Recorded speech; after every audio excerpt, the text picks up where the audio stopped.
welcome to the Orlando City Stadium in Florida. It has been quite a warm day today, but the sun's gone down. There's a slight chill in the air. We're just moments away from England's final match of the SheBelieves Cup. They're taking on the world champions, the world number ones, and the hosts, USA. You can probably see them just coming out behind me right now. England, they only need a draw to win because of their fantastic results so far. A 4-1 win against France, a 2-2 draw against Germany. USA need a win.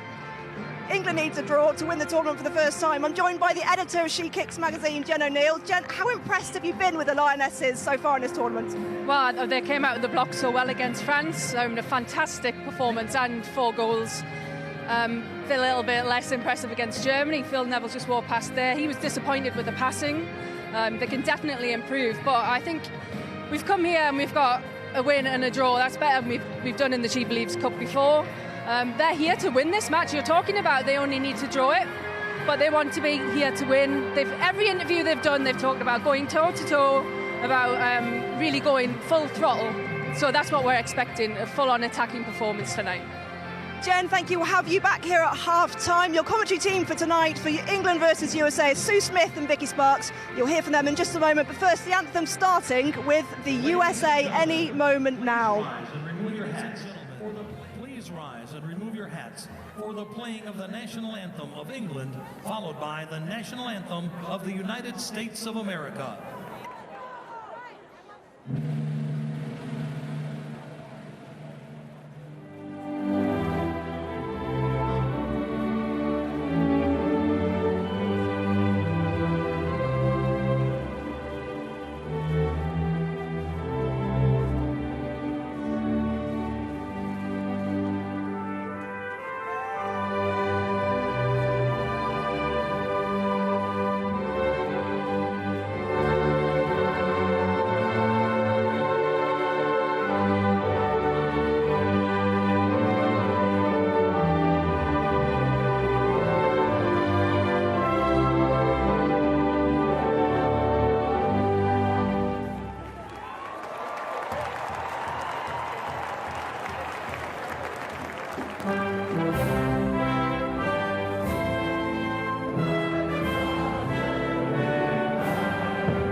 The Star-Spangled Banner fades away.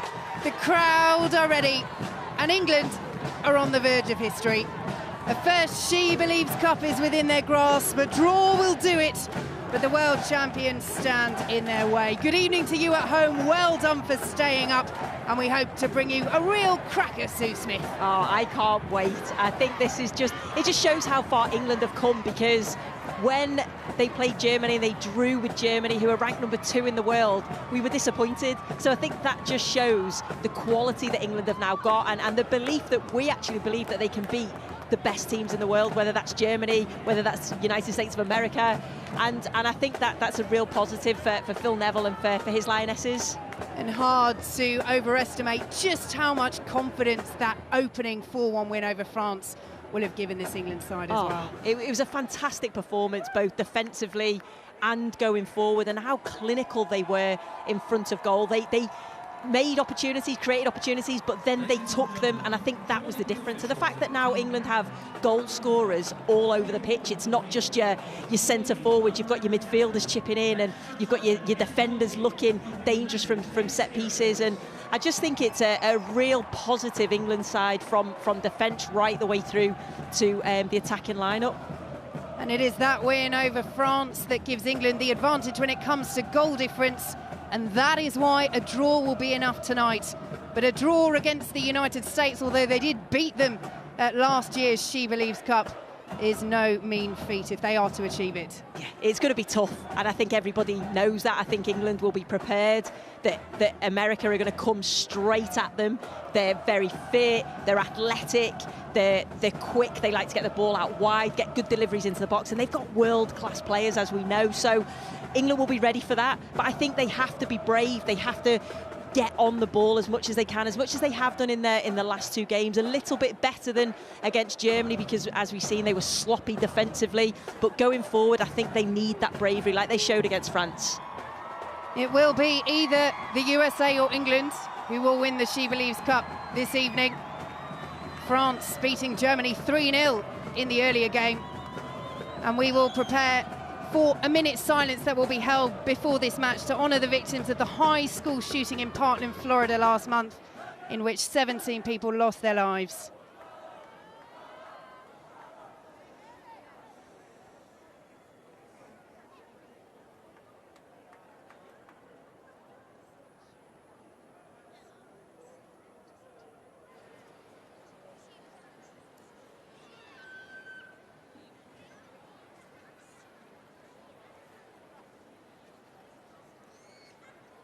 And go ahead, PA. Ladies and gentlemen, we ask that you please rise and join the Marjorie Stoneman Douglas soccer team, Parkland Soccer Club, U.S. Soccer, and the players on the field in a moment of silence as we honor the life of Alyssa Al-Hudef and those of the other 16 victims, as we express our support and solidarity for those affected by the tragic events that occurred in Parkland, Florida on February 14th.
An emotional night for the friends and family of the students who lost their lives in the Parkland school shooting last month. We saw banners for Alyssa Al-Hudef, who played for the school and a local team. Her teammates and family are here today as guests of the US team.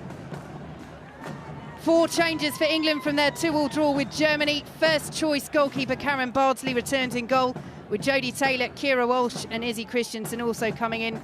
There's no place for Jill Scott or Tony Duggan, with Farrell Williams and Siobhan Chamberlain also dropping out. Ellen White keeps her place after her brace against Germany. 4 changes from the USA as well from their 1-1 draw with France. 2-time World Player of the Year Carly Lloyd notably returning for her 250th cap. Quite remarkable, Sue Smith. Oh, what a player she is. And you know, she can play in a defensive role, but she's so much better when she plays that little bit further up, linking in with Alex Morgan and the other 2 wide players.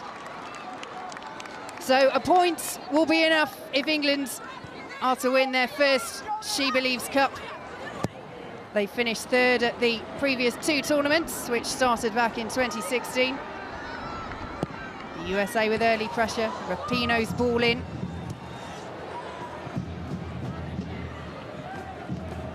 Stokes shepherds it out of play, but holding firm early on, key for England in this match. Oh, massively, but I think that's exactly what United States of America are going to try and do. They're going to try and get the ball out wide, the pace out there, and they just get a delivery. As soon as they get a yard, they try and get a delivery into the box, and they get numbers forward. So England just have to make sure that they're solid, they're well organised at the back, which they were against France, and they were it for huge parts of the Germany game.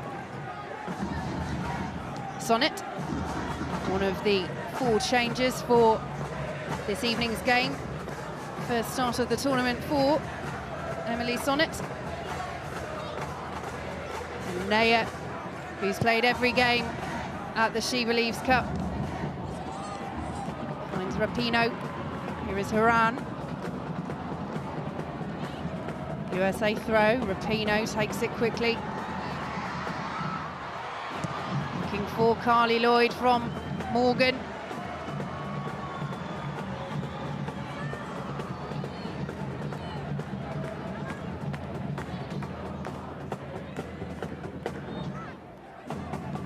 Haran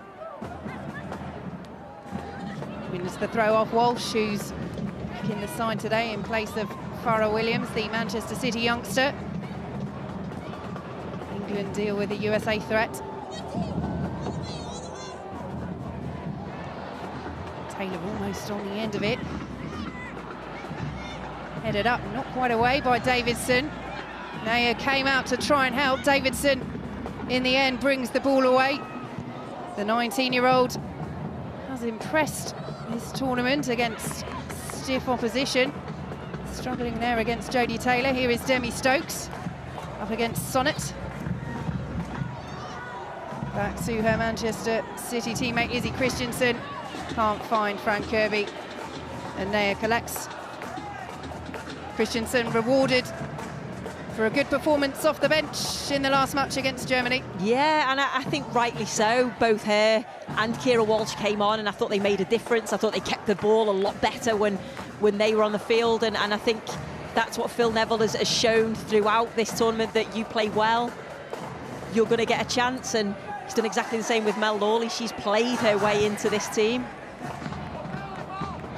Yeah, she was impressive against Germany. Tony Duggan had a quieter game and has paid the price. Crystal Dunn playing at left back today, the former Chelsea player. She was often used as a wing back for Chelsea, perhaps one of the reasons that she has now departed them to return to the United States. Offside against Ellen White. No surprise that she kept her place in the side after those 2 goals against Germany. No, not at all. And I was wondering, is he going to select either Ellen White or Jodie Taylor? But he's managed to fit them both into the side because they're both quality players. And I tell you what, that USA backline will get no peace from them two, because they will work for the entire 90 minutes. They'll close down, they'll harry, they'll try and win the ball high up the field, hopefully create chances for England. White chasing, looking for Kirby. Away by Del Kemper.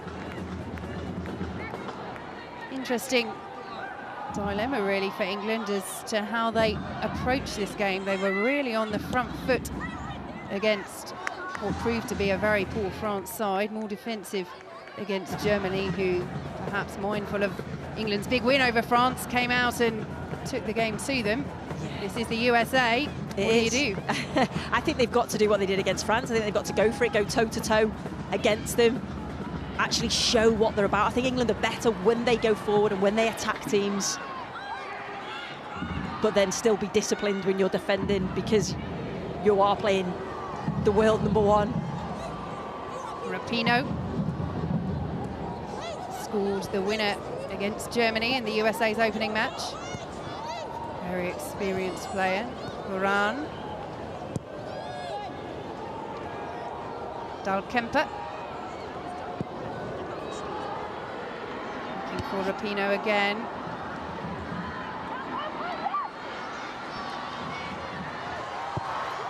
Rapinoe's ball in, looking for Morgan.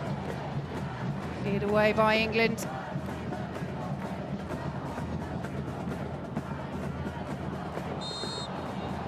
Dunn wins the free kick. We'll know, of course, these England players very well from her time at Chelsea. Won the Spring Series with them. Left last month to return to America will play for North Carolina Courage, who won the regular season championship last season, known as the NWSL Shield. It's the playoffs that are the biggie though. That was won by Portland Thorns. It was Rapinoe, the high free kick. Lloyd can't latch onto it. Bright sees it behind. England goal kick. It's a poor free kick that from Rapinoe. You don't expect that with her quality. You can see what she's trying to do. Whip it in at the far post. Just overhit it. Carly Lloyd, of course, had a spell on English shores with Manchester City last year. How did you assess that overall for her? There was such hype about her coming. Yeah. Arguably the biggest name in women's football still. Undoubtedly she's a fantastic player. We've seen a lot of her playing for America, and she performs at the highest level, scores really important goals, but I don't think she was really at the level that I've seen for Man City. Good turn by Frank Kirby, trying to release Taylor. Dealt with by Dal Kemper. But Ellen White getting forward in support there for Jodie Taylor. It will be interesting to see how those front two work together today. Christensen can't dispossess her former Manchester City teammate Lloyd, and it's back with Dal Kemper. Yeah, I think there's going to be a lot of work for Ellen White on one side and Mel Lawley on the other. I think Phil Neville will be expecting them to join in with the attacking play, but also get back and help support defensively. A point will be enough for England to win the SheBelieves Cup.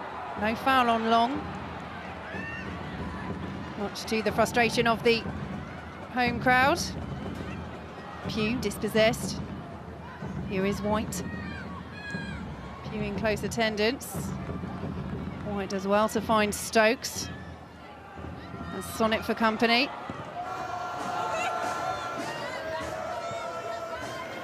Out of play before it can reach Lawley.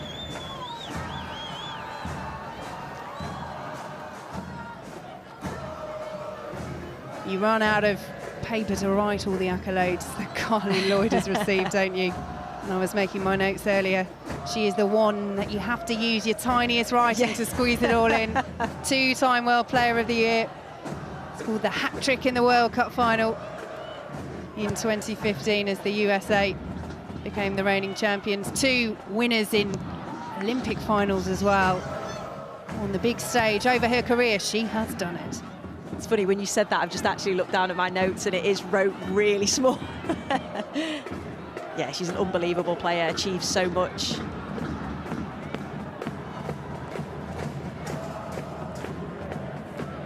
Let's hope she has a quiet one tonight. Done. Rapinoe. Out off Lucy Bronze, captain in the absence of the injured Steph Houghton. And injured vice-captain Jordan Nobbs, neither of whom have travelled to the tournament. Rapinoe's ball behind, England goal kick, and again another disappointing delivery from a very experienced player. Yeah, because in the last couple of games her delivery's been spot on, so she'll be really disappointed with her start. But you can see that that's what she wants to do. She wants to get a yard and whip the ball in. She was the top assist maker for the US last year with 5. Earned her a nomination for the US Player of the Year as well. Sonnet misses that. White will chase it. Can't keep it in. But that match-up between Ellen White and Emily Sonnet is making her first start of the tournament. The 24-year-old looks as though it could give England some joy down that left-hand side. Yeah, I think Ellen White will be looking to face her up every time she gets the ball. And I think if you could see what Lucy Bronze was trying to do, then a quick switch of play. Because when America defend, they do like to shift bodies across, so that's where the space would be. Loose ball from Dunn. Taylor can't make the most of it. USA throw. One of two 19-year-olds, Tina Davidson in the US starting 11, the other Mallory Pugh, who's been very impressive this tournament, has started every game. Opportunity for the US. Morgan can't control it, again behind for a goal kick. Alex Morgan playing in her home club stadium. Applies her trade for Orlando Pride in the NWSL. Had a huge cheer when her name was read out. Yeah, that was again just it was a poor touch from Morgan. Run the ball out of play, but she offers that. She'll stretch the play. She's got pace to get in behind. She'll run the channels. Works really, really hard for her team. Not sure how she's acquired her black eye. Didn't see her take a knock in that draw with France. Although Eugénie Le Sommer was pulling herself about a bit. France so improved against the USA from the debacle against England in their opener. A deserved 1-1 draw. I think we have to give England credit for how they performed against France, but at the same time, France were probably the worst French team that I've seen for any time that I've watched them or played against them. Well, they made 8 changes for that USA game, and it paid off. Got a roasting from their coach as well, as Sonnet's loose ball gives it straight to Jodie Taylor. Sonnet recovers and gets her foot in, but she looks nervy, the right back. Really nervy. You know, poor pass initially, did well to get herself back. But Jodie Taylor just took a couple of too many touches. She was looking for a pass. She's never been in a major tournament squad, Emily Sonnet. She was on standby for the Olympics. Does play for the champions, Portland Thorns, but it's a tough test for her.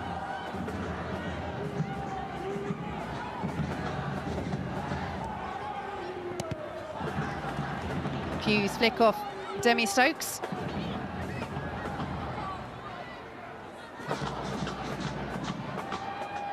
The USA with such pedigree in the women's game in terms of major tournament titles, certainly the most successful team in women's football. 3-time World Cup winners, 4-time Olympic gold medalists. In fact, when they lost in the quarter-finals of the 2016 Olympics to Sweden on penalties, that was the first time they have failed to make the semi-finals of a major tournament.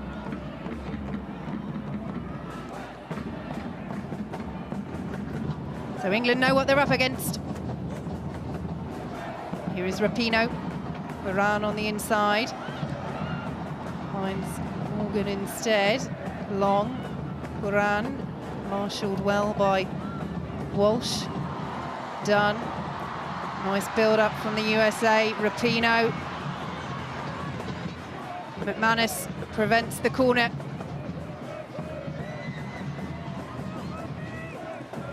Varane. Rather aimless, straight into the arms of Karen Bardsley. Back in the side today. Siobhan Chamberlain given her chance against Germany, but a shaky performance from the England #2, really, winning her 50th cap. Yeah, she'll be disappointed with her performance. She's done well for Liverpool. It is her 50th cap, and just a few moments, and unfortunately for a goalkeeper, when you make a mistake, it usually tends to lead to a goal, and that's all we talk about. And it was a combination of errors. There was a lot of things that could have happened before, but yeah, I know Siobhan, and I know she's a perfectionist, so she'll be really disappointed with that. But she's mentally strong, she'll move on, and she'll be looking at the next game now. Davidson. To Varane.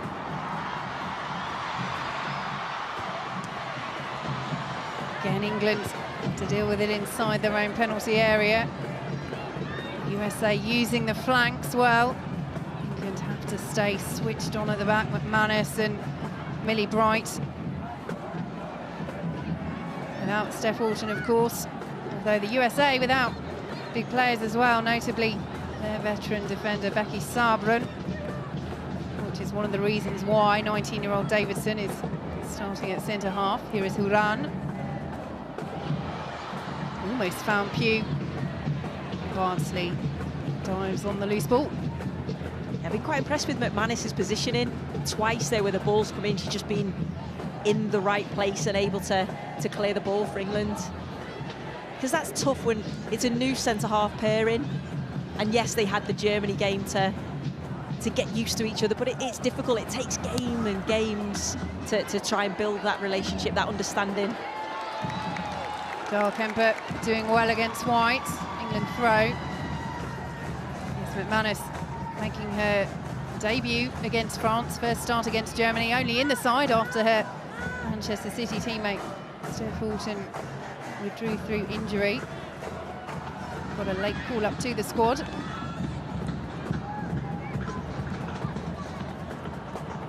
Pugh wins the throw.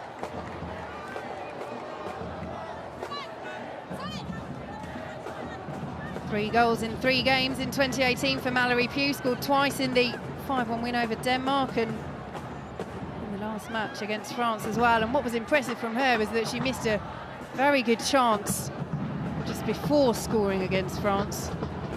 And clearly didn't let it get to her. And as a 19-year-old, that's what you want to see, that cool head, ability to recover from mistakes. England win a free kick. That's something Phil Neville's talked about as well, saying that he wants the players to trust him more in regard to not being afraid if they make mistakes, as long as they're trying to do the right thing. He says he will not criticise them. Yeah, and I think that's going to take time. You know, it's a new manager, it's a new voice coming into the side. But of course, it is about trying things. You don't want players to be scared when they're on the pitch. You want them to express themselves, especially, you know, the flair players, the players that you want to do that in the right areas of the field.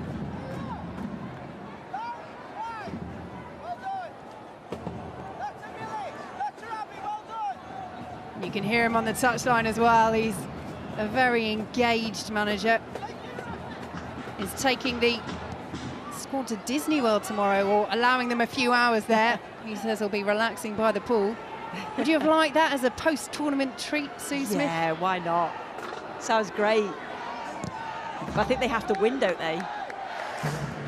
We'll see how kind he's feeling. Yeah. That's what I would say. I'd be cruel. Moran.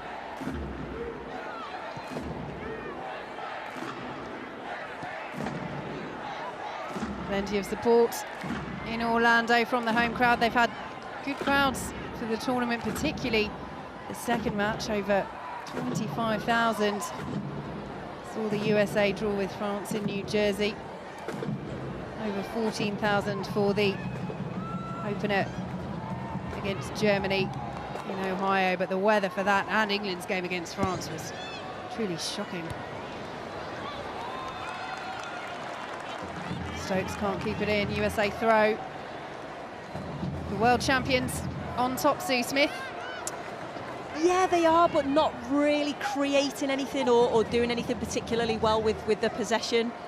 I think England have remained organised and making it difficult for them to create things.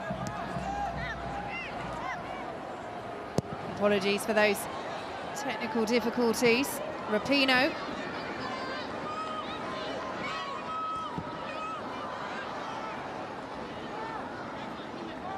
Goes off Lucy Bronze. USA throw.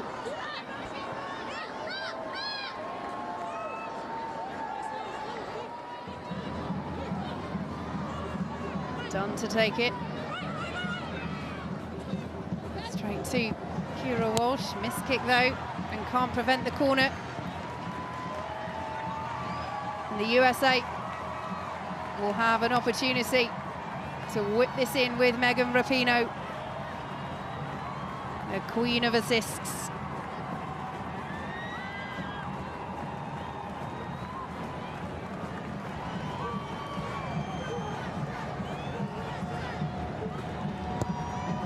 Rapinoe plays it short to Davidson.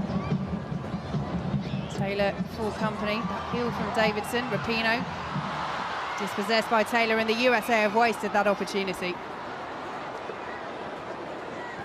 Not sure why you would play it short when you have a player of Megan Rapinoe's quality on the ball, but credit England, they were alert to the possibility. They were, and I was actually going to say, why have England not sent out 2 players for the short corner? But it didn't matter. Jodie Taylor, great work, great, anticipated where the ball was going to go.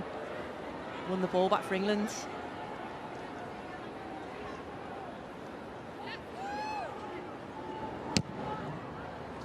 Davidson clearing away Lucy Bronze's throw. Here is Millie Bright, who Phil Neville has been teasing, saying that she is England's joint top scorer along with Ellen White. Unfortunately, Millie Bright's goals have been own goals. I'm sure she'll give some back though. She wouldn't have just taken that. They've apparently been having a go at his clothes, haven't they? Saying he wears dad clothes. So I'm sure that probably come from Millie Bright, to be honest. Or Jill Scott, one of them. That's what it's all about, isn't it? I'm wary of asking you what your best banter line is or was, Sue Smith. Or looking down at my attire, you might take a little dig. England throw.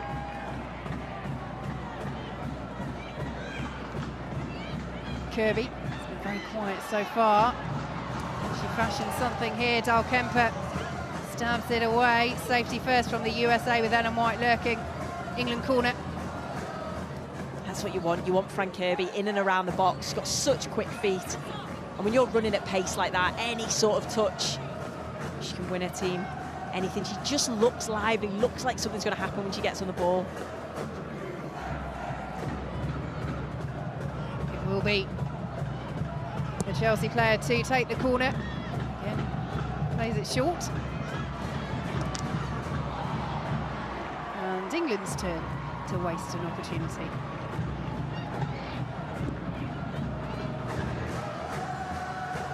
As they, though not quite reorganised, Ellen White forced wide in the end by Huran and Dal Kemper.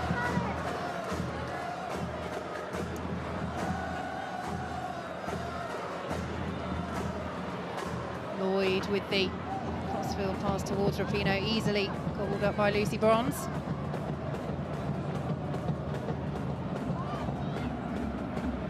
Lawley. Bronze making the run up against Davidson. This will be a test for the youngster. Bronze keeps it in. Won't get there ahead of Crystal Dunn. And in the end, the decision goes the way of the USA. First time we've seen Lucy Bronze really get forward down that right-hand side. Yeah, it's been more on the left-hand side. Demi Stokes getting forward.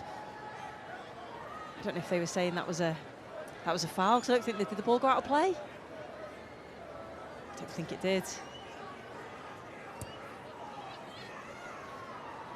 Plays her football for Lyon now, the former Manchester City player. A regular for them. 3 goals in her 19 appearances since moving.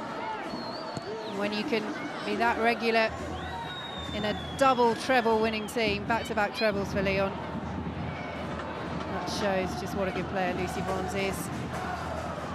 Almost squeezed through to Ellen White. USA can counter. Here is Rapinoe. Moran continuing her run. Rapinoe leaves it off too long. Might think about a shot. Back to Rapinoe, who does think about a shot. First effort in anger on the England goal from Megan Rapinoe. Yeah, it's a little bit too easy there.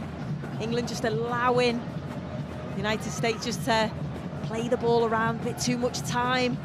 Megan Rapinoe took a touch, was able to pick a spot, and again, probably should have done better. The quality that she's got. I think that's what's lacking. It's that final ball from both sides. Jill Ellis watching on. An English woman born in Portsmouth. The coach of the USA team moved to America as a teenager, which is where she started playing football.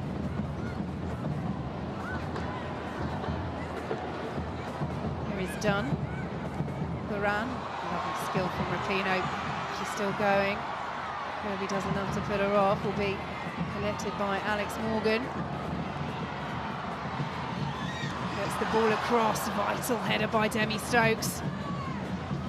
White helps it on. USA still coming forward. Dal Kemper goes down. No free kick. It will be a USA throw. What an interception that was needed there by Demi Stokes.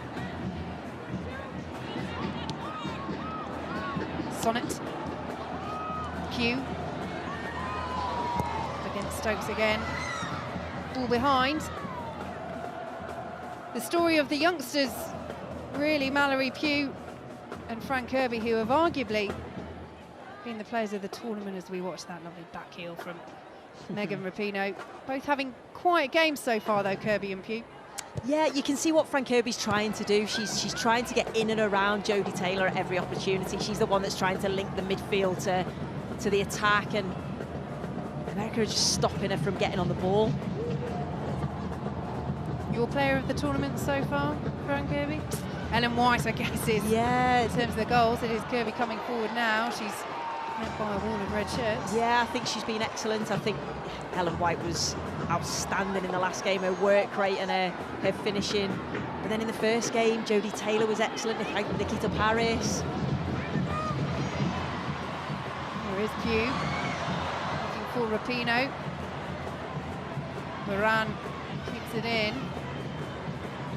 Looking for Carly Lloyd, back to Pugh. England get a foot in through Stokes. It's another one, Demi Stokes. So solid for England and Manchester City, part of that Manchester City side that won the title in 2016 as the Invincibles. The whole league season unbeaten. She actually equalised against Birmingham in the final game of that season to ensure that they did mark the title with that achievement. Jodie Taylor just looking a little isolated, Susan. Yeah, and that's what I was saying. Fran Kirby's trying to get in and around her. Ellen White is doing so much work up and down. We've not seen too much of Mel Lawley. Again, doing a lot defensively and off the ball, but we want to see them on the ball a little bit more.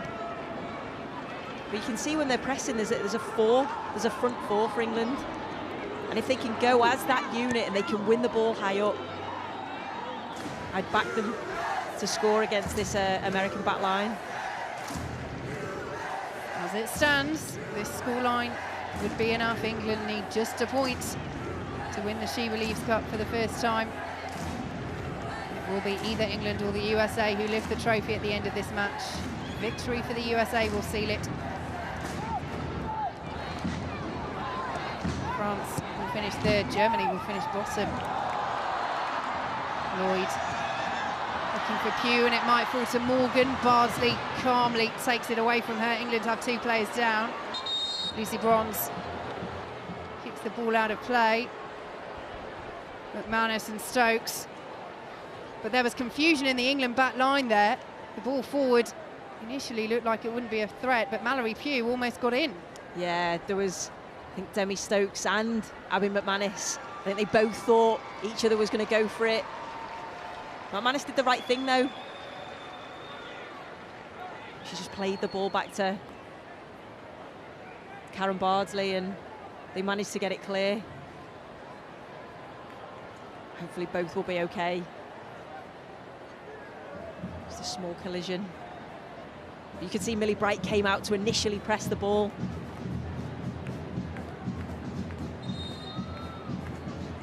There is that collision. Oh, I think it was McManus's stud, wasn't it? Caught Demi Stokes on the way through. Clattered into by Mallory Pugh, who's certainly not shy of putting herself about. Holds the record as the youngest US player to score at the Olympics, and she netted against Colombia in 2016. And a claim there that ball might have gone out of play. Would have been controversial had the USA scored from that. You can see when she gets the ball, she's straight away looking to beat Stokes. So full of confidence. Real good player. The fearlessness of youth. Yes, yeah. Sue Smith. Did you find that, though, as a teenager making your way in the game, that is just the case? You don't think about things so much? Yeah, I think so. I made my debut at 17, and it was just a case of I just wanted to play football. Didn't think that I was playing for my country. It's just as you get older, I think you start overthinking things. Here come the USA again with Rapinoe, who's been at the heart of so many of those driving runs forward. Ferran, Lucy Bronze dispossesses her, but England are hemmed in. McManus clears her, and Stokes are both okay. Davidson wins it from Taylor. Bronze in, Lawley coming forward. Just delayed the pass, and Taylor is offside, and frustration from White and Kirby.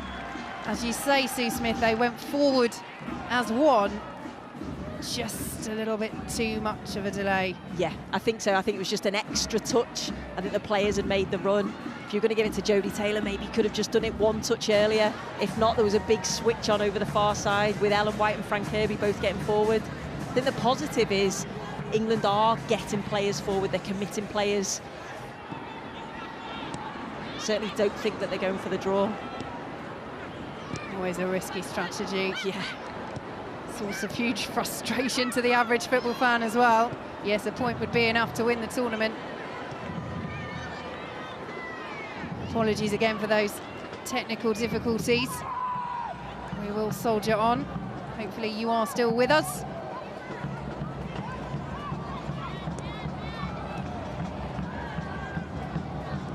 Sonnet seems to have settled into this game.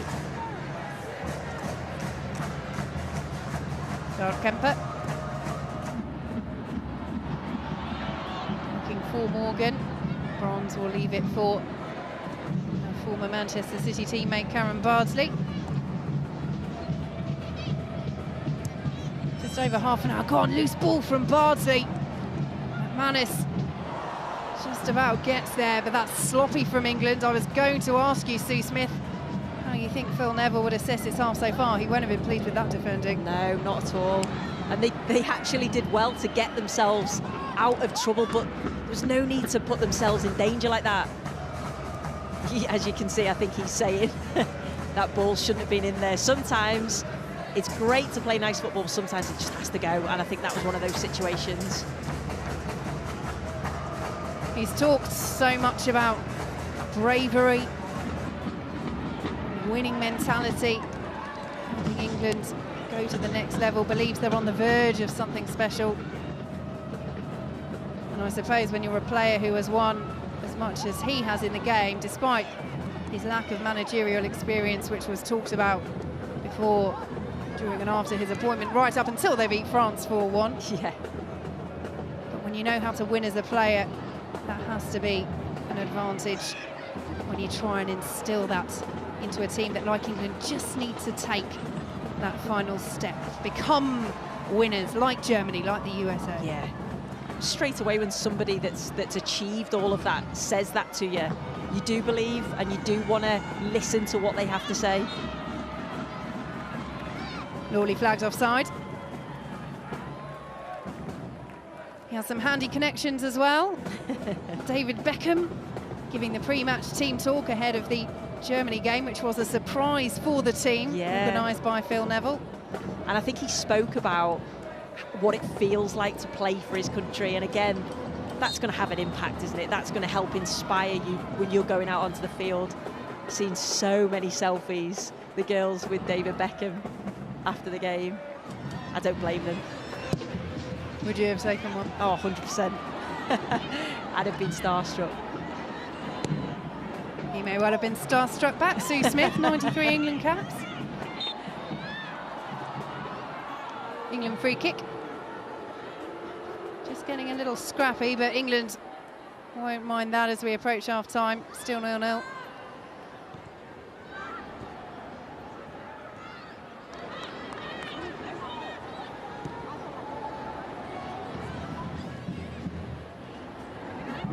McManus. Walsh. Dispossessed. Here comes Haran. Tries the early ball again, read by Lucy Bronze, was intended for Rapinoe. Rapinoe closes it down. Bronze will allow Bardsley to come and gather, but again, nervy moments in defence for England. England just have to be careful. They don't overplay things. Just then Keira Walsh getting caught in possession in the middle of the park. Lucy Bronze getting caught out wide. So to move the ball quickly, 1 and 2 touch like they were doing against France. Christensen, good ball, finds Lawley. Looking for Taylor, away by Davidson, hit Lawley on the way back out. against Dunn. Well, he's still going. As Kirby is an option. Back instead to Lucy Bronze. Here is Walsh. Kirby making the run. Walsh delays. Bronze. Lawley. England trying to work patiently towards that US penalty area. Walsh swings it in, looking for Ellen White. Clear handball, surely. Well, the US have the ball anyway. And White may have hurt herself in that attempt. I've got to say, what a delivery though from Keira Walsh. It's a definite handball from Ellen White. I don't know if she was saying that she got fouled coming in. What a ball this is though, what a spot.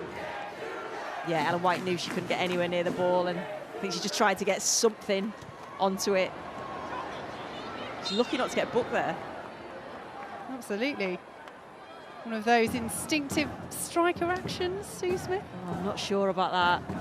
I think she was falling. I think, but I'm not really sure why she put her arm out. Well, she's got away with it. The USA did come away with possession.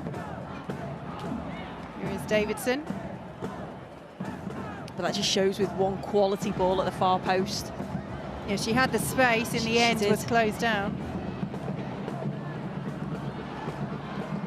Nice touch from Haran, McManus, Lawley.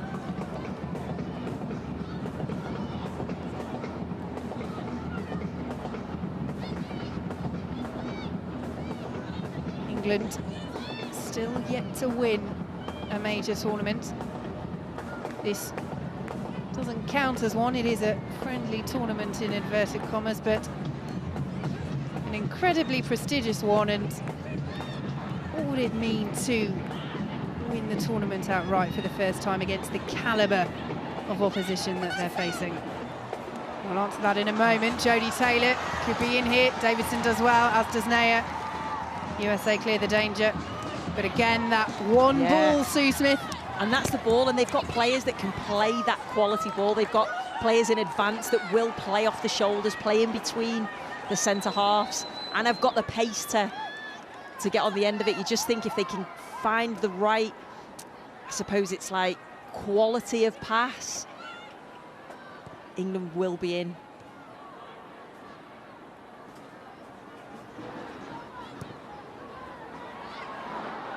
USA try the same the other end, runs away from Alex Morgan. Bardsley clears away from Haran.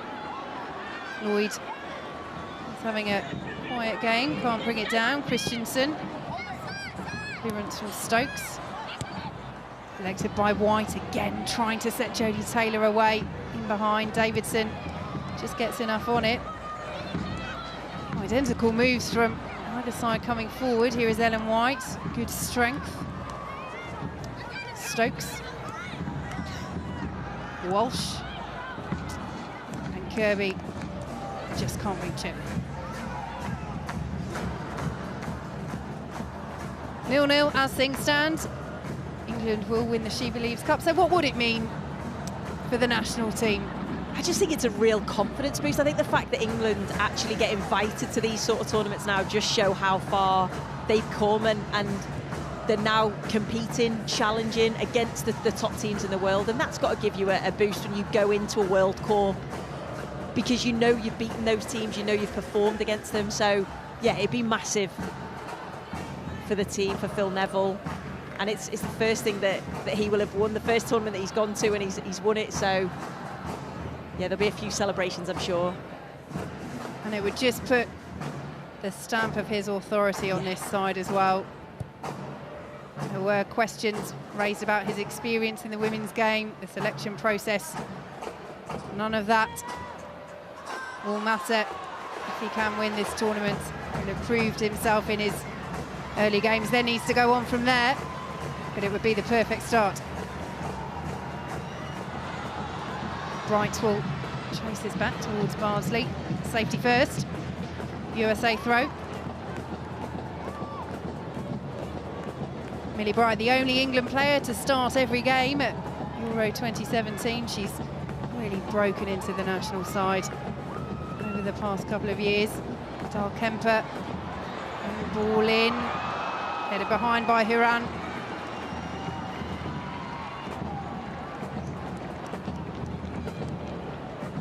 Scored the winner for Portland Thorns as they won the playoff championship last season at this very stadium. So fond memories for Lindsay Horan.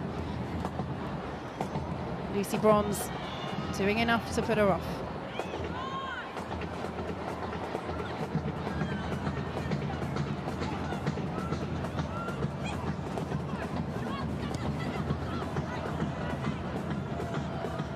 USA finished last at the SheBelieves Cup last year. Won it in the inaugural edition back in 2016. Bright clears the ball away. USA throw. Alex Morgan always a danger. Her 138th cap this evening as Horan takes it down, and Lucy Bronze gets it away for England. Again, more danger from the USA. England have given it away.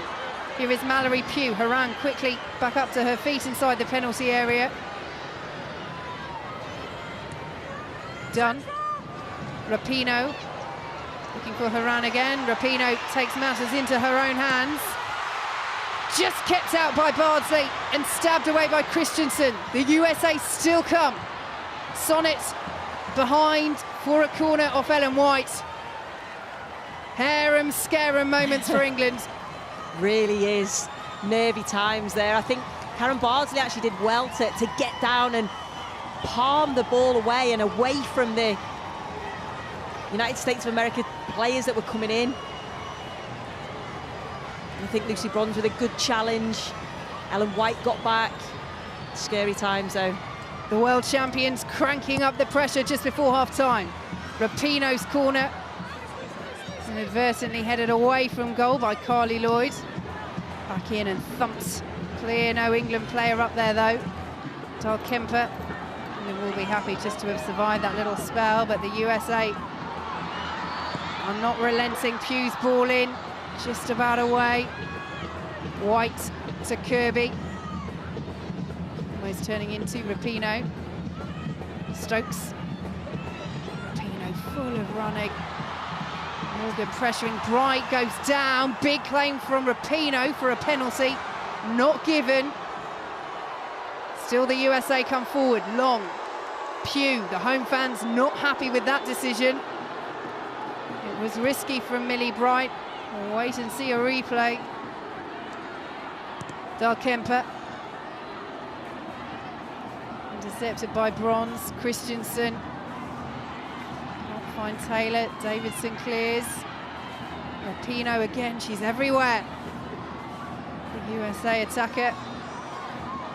Here is Pugh up against Stokes. Lloyd making the run ahead of her. Pugh still going. Still Mallory Pugh. And still, and just wide. A show of brilliance from the teenager, and England are hanging on. They really are. In these last 5 minutes, the United States of America have been excellent. This is such good play. She can go outside, she can go inside. She's got such quick feet. And then at the end of it, I thought that was just in. I thought it was gonna sneak in. That was unlucky from her. Yeah, she's both-footed, got a great engine, and just that yard of pace that just gets her away from a defender. Takes the nick off the post as well. Encouragement for the home fans. 1 minute of added time. England will be happy to hear the half-time whistle.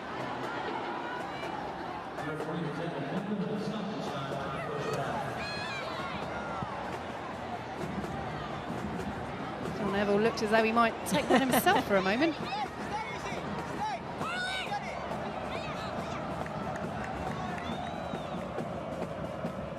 Well, largely it's been a positive half from England.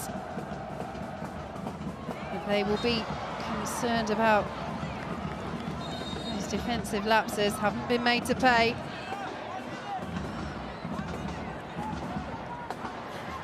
But that's more like what we've seen from Mallory Pugh in this tournament.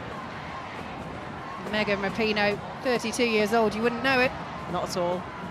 Danger from both sides.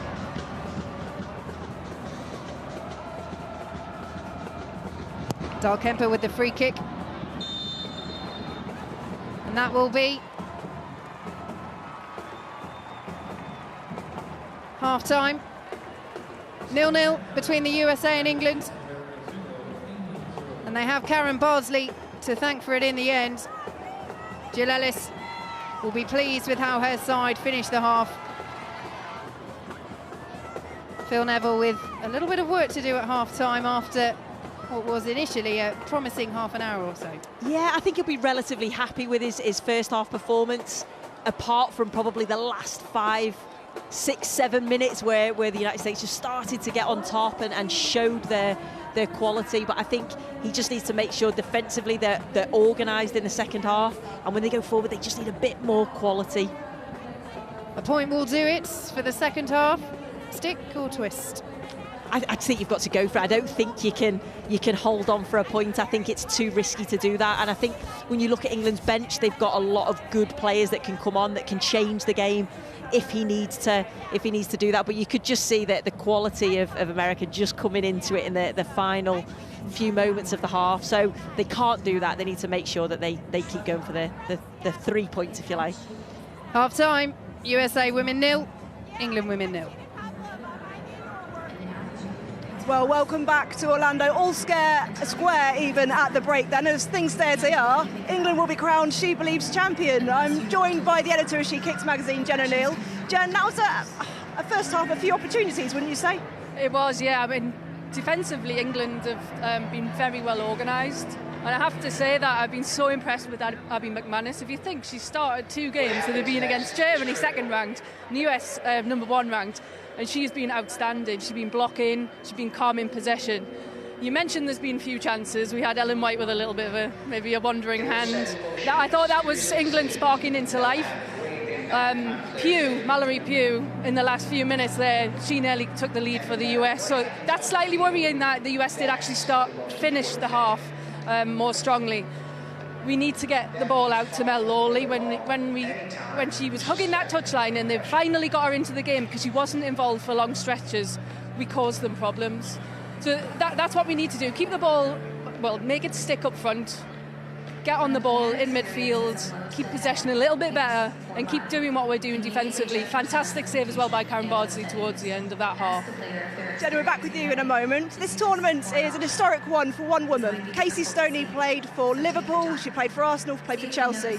She played for England over 100 times and captained Great Britain at London 2012. But as she told me, it's all changed now. Casey, you're sat in front of me for the first time wearing coaching kit rather than player kit. Has it sunk in yet that you've retired?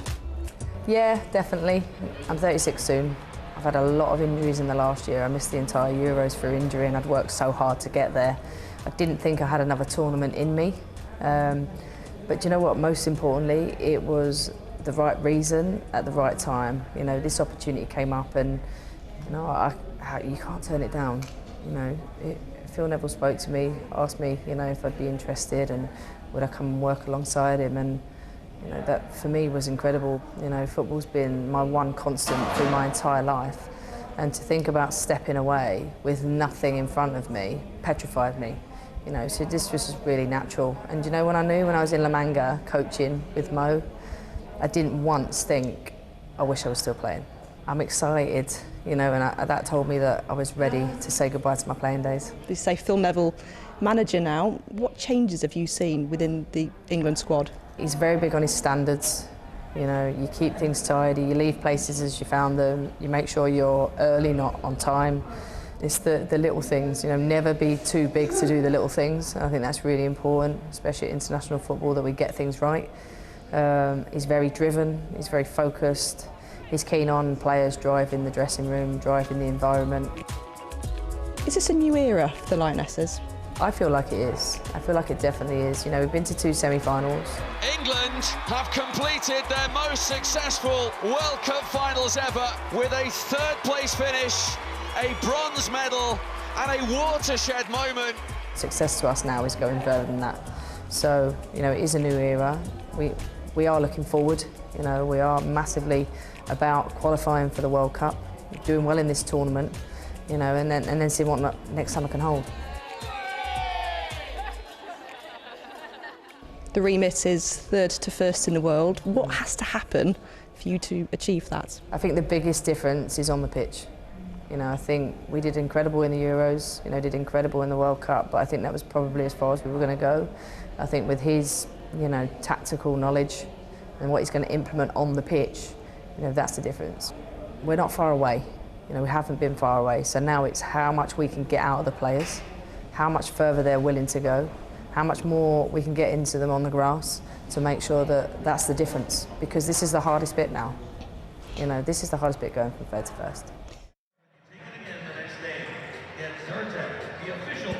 Casey Stoney clearly loving life on the coaches' bench. I've been joined by the head of women's football at the FA, Baroness Sue Campbell. Sue, you were partly responsible for moving Casey onto the coaching staff. What difference do you think she's made?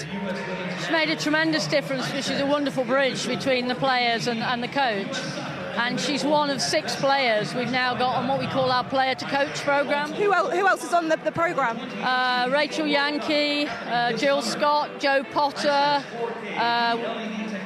You've caught me there, but it's the players who know that they want to go into coaching, and we want to make sure that between now and when they finish playing, they've got their licences and they've got experience with England teams. So Casey's on an apprenticeship really for a few months with the England team, but she's been a marvellous bridge and a terrific support for Phil.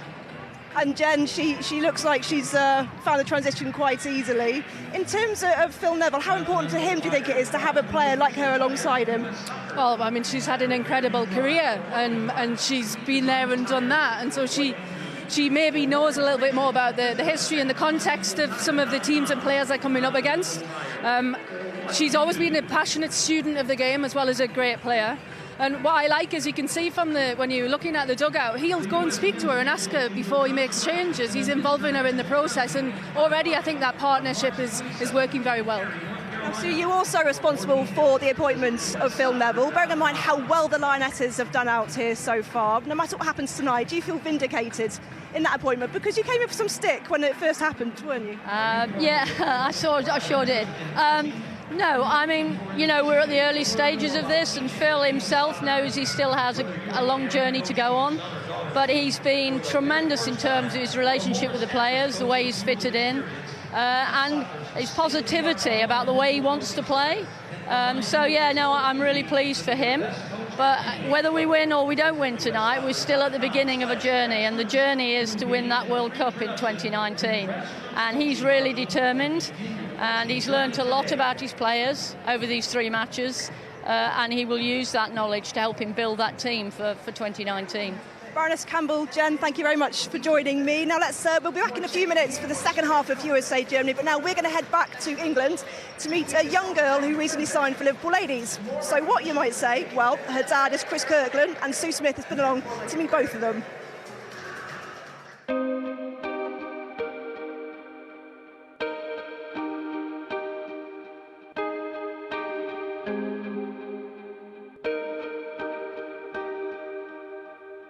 When did you first start playing football then? How old were you? I don't know, like, I was just watching my dad on the telly and then I just started, like, enjoying it. It was about 8, yeah, I wasn't really that good when I was 8. When you were really young and Dad was playing, you weren't really interested, were you? Used to go to all the games and you I would was just more be interested sat looking round about Mum you. was a dancer. I had, like, Mum's dancing, like, abilities and then I had Dad's. No, I didn't, like, I like football as well, so I didn't know who to choose. And at first... Who to choose? It no, wasn't, I mean, like, it wasn't like one or the other, choose him or choose me. Like, at first, I think I preferred dance, but then it kind of went more to football. So, Chris, I know your dad put a bet on you to play for England before you were 30. Have you done anything similar?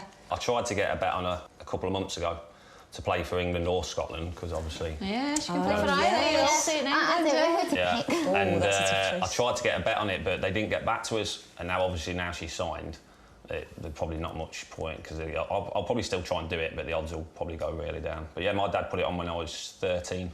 Wow. Yeah, and he got 100 to 1. If I'd have gone into the bookies with him, I think they'd have given us about $1 million to 1. Just saw me at the time. If they'd have saw me at 13, yeah. They'd have been like, really? Football?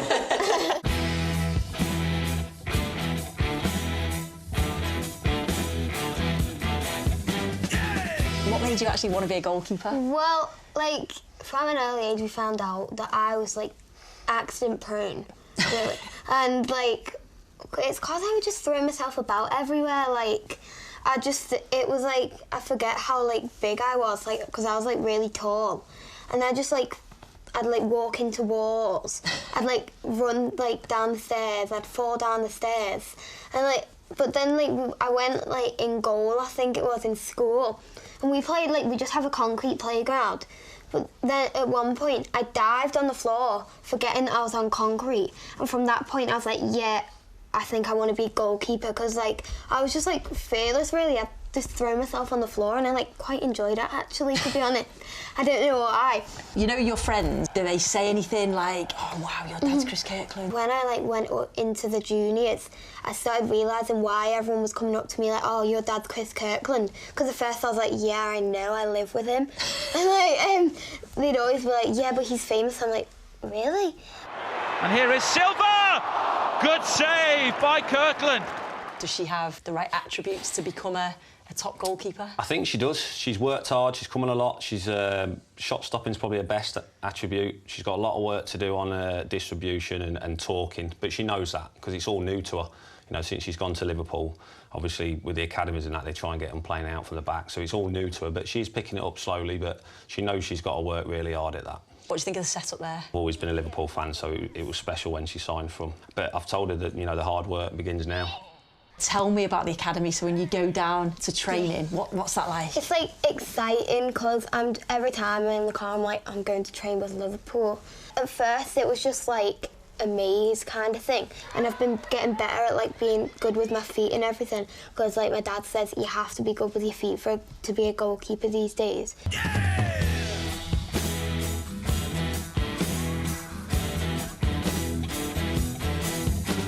What was like the best goalkeeper you've ever faced? The best goalkeeper was probably the German goalkeeper. She's retired now, but Nadine Angerer. Have you heard of her? Yeah. She's just very imposing. So when you're going 1v1 against her and you think, oh, I don't really know which like way. She's just so big. Yeah, a bit scary, really. Peter Schmeichel used to do. Oh, yeah. So what type of goalkeeper are you then? I like doing shot stopping. What do you think about female goalkeepers when you watch the game? It's the toughest position on the pitch, by far, no matter what anyone says. Very unforgiving. One mistake and 9 times out of 10 it's in the back of the net. But what stands out, you know, the good ones, the very good ones make less mistakes, and that's all it is. But coaching's a big part of it as well, but it's that desire to improve as well. It's, you know, it's the will to train hard. As I said, you're going to make mistakes, and it's how you respond, you know, instead of being down, save the next shot. You must be proud. Beyond proud, yeah. I mean, she's worked so hard. You know, she's done it herself, and I think that's the bit that, you know, she's in her dad's footsteps and everything, but she's got the talent herself, you know, she's got to have it, so she's worked and worked hard, and I just hope that it can continue for her. What's your dream then? Do you want to play in an FA Cup final for Liverpool at Wembley? Is that your dream? Yeah, like, I want to play for, like, in the World Cup one day as well, and I want to play at Wembley and everything as well. Fantastic. Should we go and have a little kick around? Yeah. This is the FA Cup final. Get ready. Okay? This is the winning penalty. Pressure. Quality. Absolute quality. So this is the big question. Do you want to represent England or Scotland? Is that real? Oh no, the pressure's on. The pressure's on. No offence, Mum, but I'd probably choose England.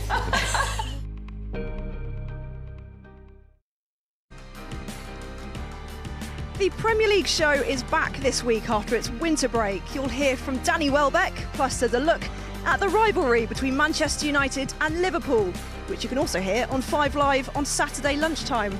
Plus the Six Nations returns. It's France against England, also on Saturday afternoon. If you've just So it's all to play for in the next 45 minutes. Can England win the SheBelieves Cup under new manager Phil Neville? Sue Smith and Vicky Sparks can tell us. Well, as things stand, they will 0-0 with the USA at half-time. That would mean England and the USA both have 5 points from their 3 games, but England, by virtue of that big win over France in their opening game, would win the SheBelieves Cup for the first time on goal difference. 6 substitutes allowed for each side in this tournament. Sue Smith, should Phil Neville change things up early on in the second half?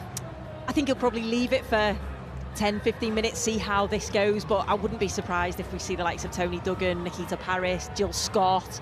You know, they're players that can come on and change a game if you need that to happen. And plus the amount of work rate that Ellen White did in the last game, she's done in this first half. Mel Lawley on the other side.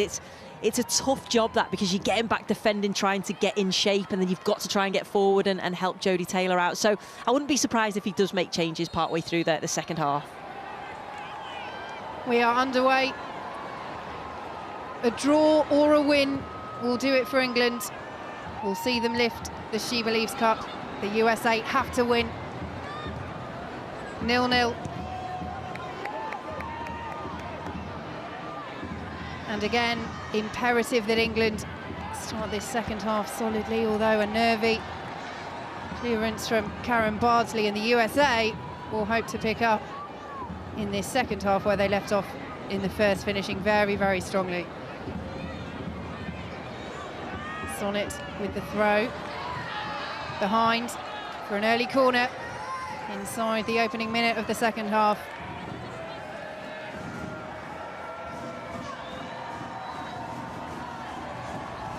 It will be Megan Rapinoe. Played a corner short. The first corner of the game in the first half. Will she swing it in this time?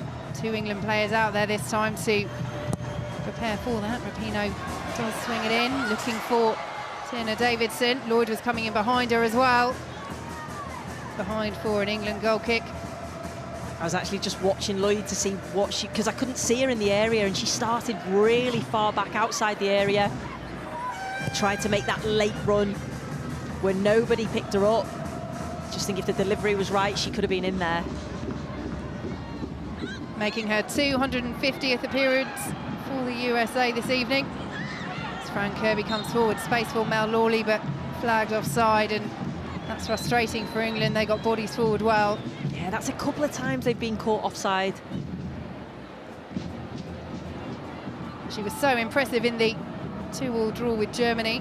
In the last match, Mel Lawley was enough to keep her place for this third and final game, but Tony Duggan, Nikita Parris, as mentioned, on the bench. Duggan playing very well in the opener against France. Parris looking lively as well. That's a real luxury for Phil Neville to have, isn't it? The fact that his forward players are all playing well, and it must have been a difficult decision for him. Long ball over the top, which will be chased by Mallory Pugh. She's got the beating of Demi Stokes. Bardsley just about gets it away. And England clear. A smile from Mallory Pugh, a grimace from Abby McManus. Just a really long, direct ball. Straight onto Mallory Pugh, who she must be fast because Demi Stokes isn't slow, and she was able to beat her in a race. Second corner in quick succession for the USA, Megan Rapinoe.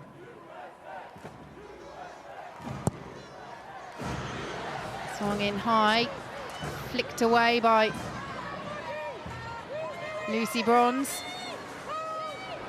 USA keep it alive, bit of space for Pugh. Lloyd wanted it, Pugh got the execution wrong. Long picks it up. Morgan back heel. Lawley will bring it away. But she can't keep it in, and the USA cranking up the pressure. They know they need a victory if they're to lift the SheBelieves Cup, putting England under all sorts of early pressure, and it's breaking down going forward as well for Phil Neville's side. I was going to say that was a foul on Fran Kirby, surely. I'm not sure if the referee's given it, but just as Fran Kirby broke the... Yeah, she has given it. Bronze to Walsh, dispossessed too easily by Haran. Here is Morgan, Pugh. Looking to slide it through to Morgan. Bardsley dives and holds onto it. Alex Morgan, 8 goals in her last 10 games for the USA. 81 in total in her 138 appearances. prolific striker. Lawley well in. Walsh, Bronze. Intercepted by Long. Crystal Dunn fouled, USA free kick. Kira Walsh, only 20.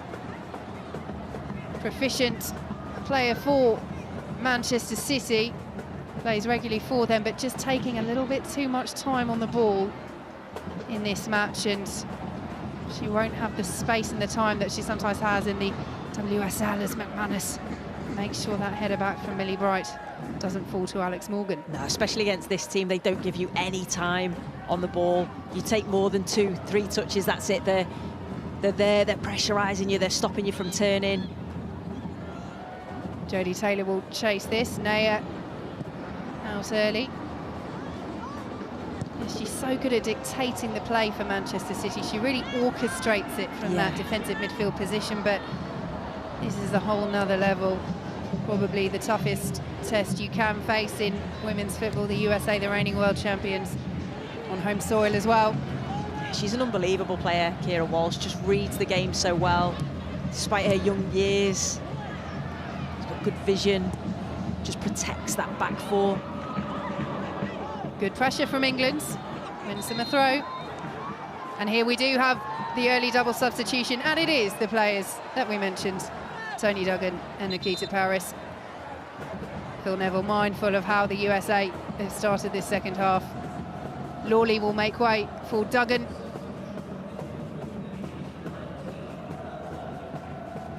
Hasn't had the impact that she did against Germany.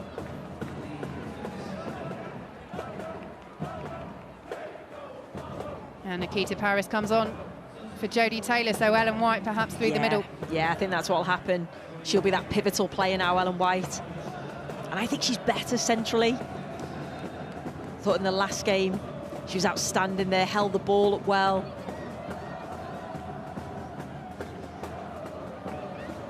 Neville just caught there by Megan Rapinoe. Offside flag up against Nikita Parris, and that's been disappointing from an attacking point of view for England. Too many offsides this evening. Yeah, that again, that's something that I'm sure Phil Neville he won't be happy about that. I think he's laughing about the incident earlier. He probably wishes he had his shin pads on. I think he says Rapinoe might have broken his watch. Oh, really? Or nearly did. She just caught him on the arm coming through. Nearly unintentional from Megan Rapinoe. I'm sure Phil Neville can give as good as he gets. Pugh. Dahl Kemper.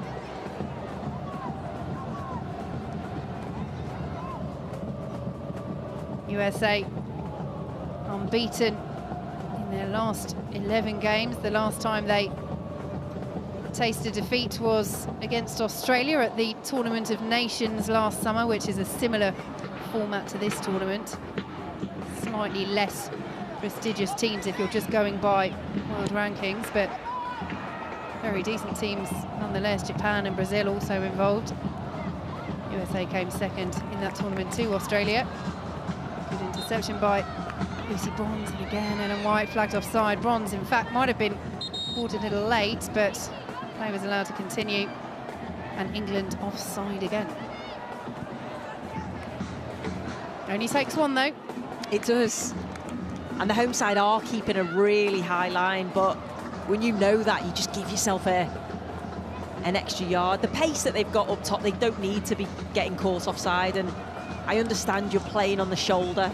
You're trying to just get that little bit extra, but they don't need to do that. Because it's frustrating when you're a midfield player trying to play that ball through and your forward line keeps getting caught offside. Rapinoe to Buran. Rapinoe receives it back. Up against Lucy Bronze. Strong in, looking for Morgan. Header takes it away from Carly Lloyd. Sonnet reaches it ahead of Stokes. England getting bodies back. Davidson. Bit of space on the right-hand side. Stokes bring it away. Forward to Duggan and ball over the top, looking for Ellen White. All the way through to Naya.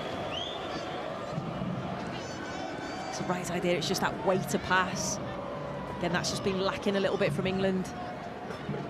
If you're going to play a straight pass, it has to be, the weight's got to be perfect, because it just keeps going through to the goalkeeper. Just over 35 minutes to play. If it stays like this, England will win the SheBelieves Cup for the first time. They only need a point, but the USA are looking dangerous. Barnsley, touched by Bronze, almost played her into trouble and has played her into trouble. Here is Iran, left for Rapinoe. Good save by Bardsley. That's the second time she's kept England in the game. Really good, strong wrist there from Karen Bardsley, because it was low. You know, she plays the ball into Lucy Bronze, who just takes a big touch out of her feet. First of all, does Lucy Bronze want it in there? No, I don't think she does, but then it's a poor touch from Bronze.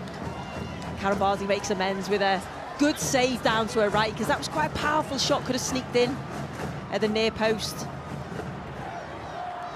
Rapinoe it is, with the corner, very low, dealt with by Walsh.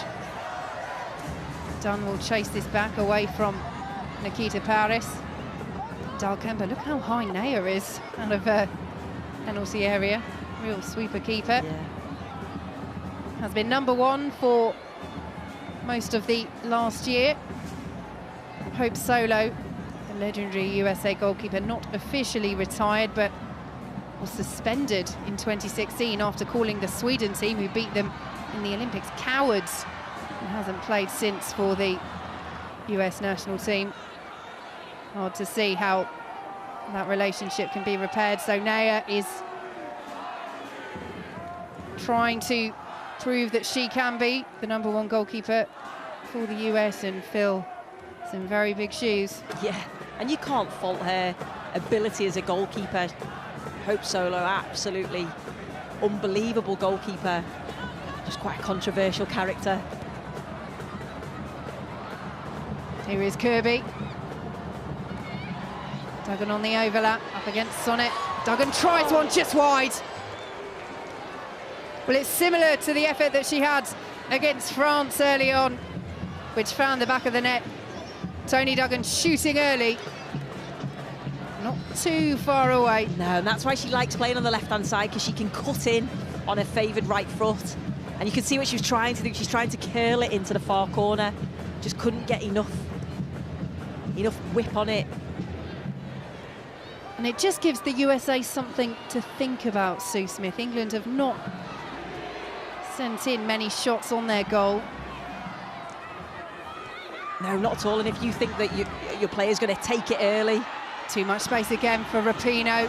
Morgan making the run, little deflection, and it's gone in, and it's another own goal. England fall behind to the USA. And again, the defending is questionable. Megan Rapinoe created the opportunity, and Bardsley and Bright between them couldn't get it away. USA 1, England 0. And as it stands, the USA will win the SheBelieves Cup. So first of all, you can see Megan Rapinoe, she's got so much time and space, whips the ball into an area. First of all, takes the deflection off Abby McManus. You just think, are they talking? Are they communicating? Because Karen Bardsley's there. Millie Bright doesn't need to stretch for it. It's an easy take for Karen Bardsley if Millie Bright doesn't touch it. She does touch it, and unfortunately, it's another own goal. England's third own goal of the tournament. Hugely frustrating. Lucy Bronze belts it behind. And all 3 own goals have been scored by Millie Bright. Sometimes there's not too much you can do about them, Sue Smith, but as you say, that was a decision, and she made the wrong one. Yeah, she did. I think the other 2 were very unfortunate, especially one where Siobhan Chamberlain hit the back of Millie Bright's heel. She didn't know anything about that, but that one was a decision. You just wonder, is it in her head? Because 2 goals have gone in. Did Karen Bardsley shout to her? I'm sure she would have done, because that's just an easy take. I wonder if the deflection just unsettled her. I think so. Too much time to react. Definitely. To decide what you're going to do. Without a doubt, that will have had an impact. Can England hit back immediately? Paris up against Dunn. Might get a second bite at the cherry. Goes behind. Paris claims the corner. Doesn't get it. USA goal kick. Well, after the USA took the lead against France, France equalised within 3 minutes. Can England find a way to hit back? But you have to say, on the balance of play, Sue Smith, it is deserved for the USA. Yeah, definitely. They've played themselves into trouble, though. White to Paris. Dunn will get there. Paris again claims the corner and doesn't get it. England not quite making the most of that opportunity, but good awareness by Crystal Dunn, the former Chelsea player. And I think credit England as well. The fact that they've gone a goal down, and again, they're showing that resilience to try and get themselves back into the game. They know they can do it. They did it twice against Germany in the last match. Draw 2-2. In fact, England, of course, scored immediately after Germany took the lead for the first time in that game. Here is Lucy Bronze, intercepted by Long. Long slides in, Long calmly brings it away.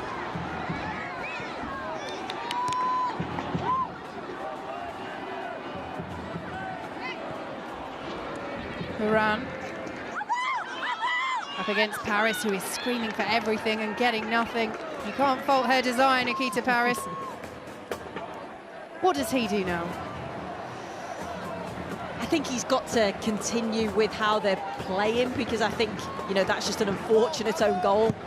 I think what his players need to do on the field is they need to be better on the ball, because there's been times where they've got themselves into positions, maybe made the wrong decision. Whether that's getting caught offside, whether that's playing the wrong ball, whether that's an over-hit pass. So the quality just needs to be better in that final third. I think how he set them up, I think, is okay. He has more options on the bench, the likes of experienced Jill Scott. Farrah Williams as well, if he wants to change it up in the midfield. Rachel Daly, another forward option, but the two key forward players, you would say, have come on, Duggan and Paris. I think Jill Scott's another good option, like you say. A bit of height in there, especially if they do get set pieces. Just a real energy from the middle of the park. Dahlkemper. Naya, heavy clearance, collected by Duggan. Up against Sonnet. Christensen. Looking for Paris, who has space and heads straight at Naya. And in fact, it is given as offside. But again, Nikita Paris, as Ellen White almost did in the first half, just peeling off the last defender, finding that bit of space.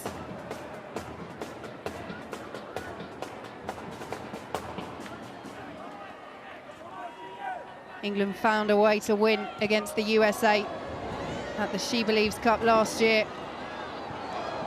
They need to find a goal from somewhere if they're to get the point that will see them lift the trophy for the first time. At the moment, the SheBelieves Cup is coming home to America after France won it last year. White will chase this. USA throw.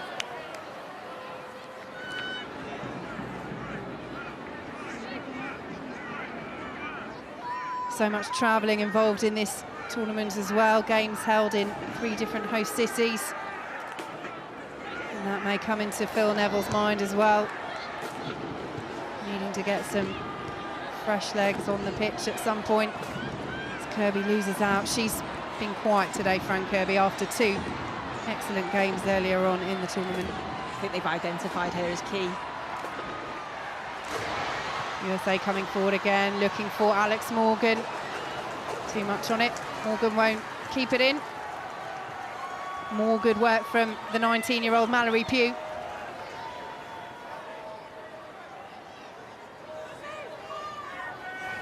And there is a confidence about the way that the USA are moving the ball. Bright, who has to clear her head after that third own goal of the tournament for her. Kirby. Space for Paris. Dunn wasn't covering the run. Nikita Paris. Naya just beats it away. Dunn clears. Bronze almost dispossessing Rapinoe. England pick it back up through Walsh. Christensen. Good pressure. Duggan. Christensen, Stokes getting in on the attack. Haven't seen too much of that today.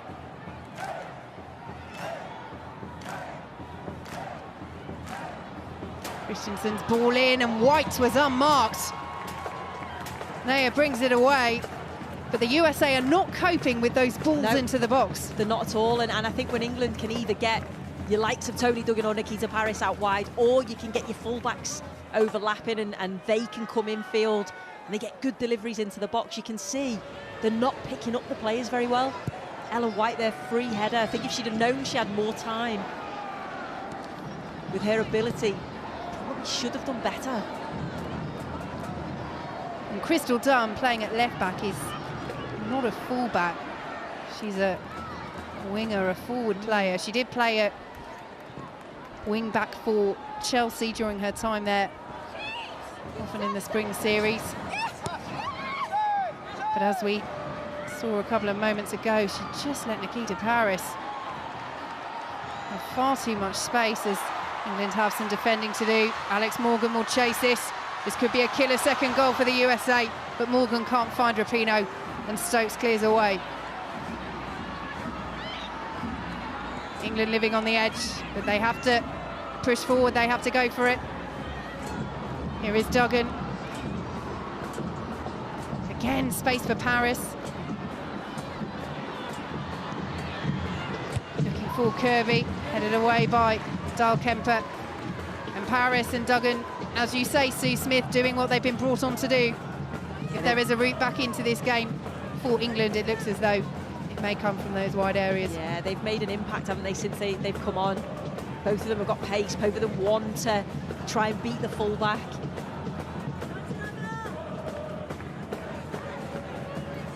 England, as things stand, will finish second in the SheBelieves Cup. It would still be their best finish at the tournament, but they want to win. When you only need a point, although it is against the world champions, you know that you're so close, but at 1-0 there's still hope. Yeah, there really is, and they will want to win. The manager's a winner, the players are winners. They'll certainly give everything now.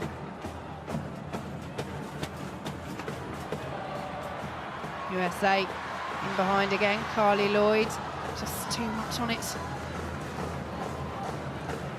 For the two-time World Player of the Year. Was nominated last year as well.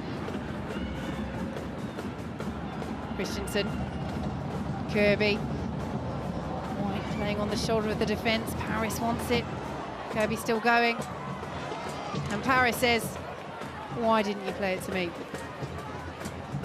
Yeah, they're both arguing there. I think Frank Kirby wanted Nikita Paris to make a run out wide to try and take a player away, whereas Nikita Paris wanted the ball, so she was trying to come in field.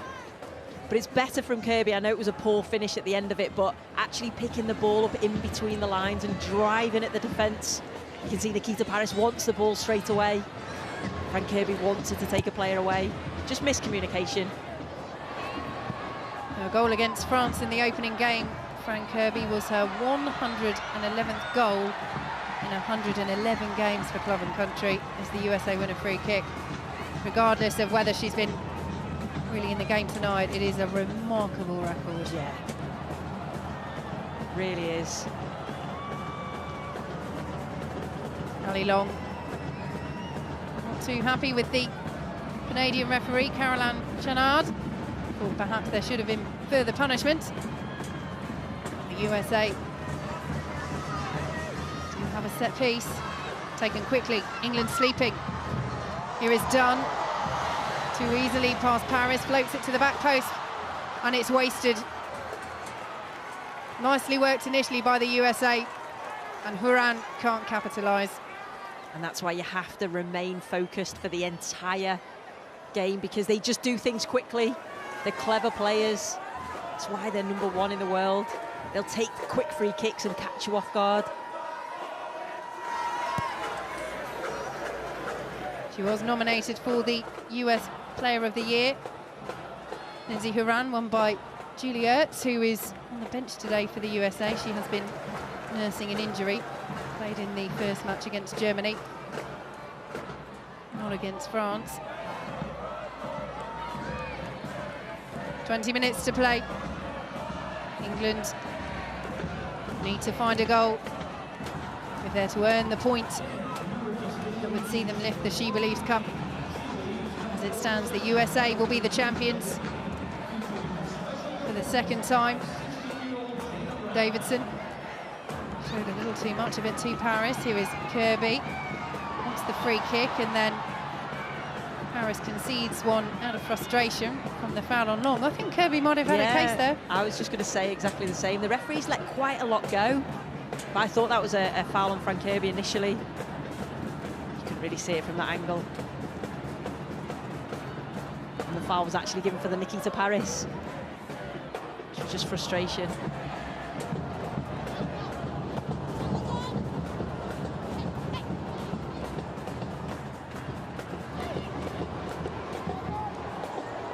Davidson trying to put pressure on that US back line, and it is working in a fashion. Naya having to race back rather quickly to prevent that ball going out of play.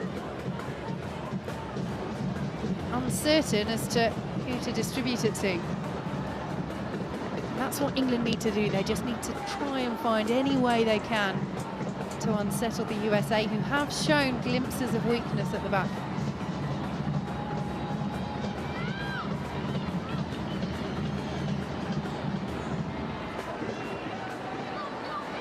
The hosts will be happy enough to just stay in possession. Davidson, anticipated by Bronze, away from Morgan. Here is Christensen, almost robbed by Rapinoe. And then fouled by Rapinoe.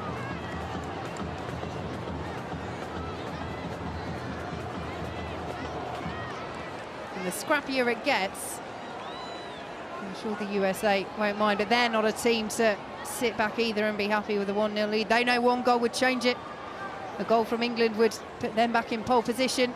Definitely, and I think the more that England start to go for it, start to commit more players forward, that's when England will be vulnerable at the back. So how quickly the United States can break.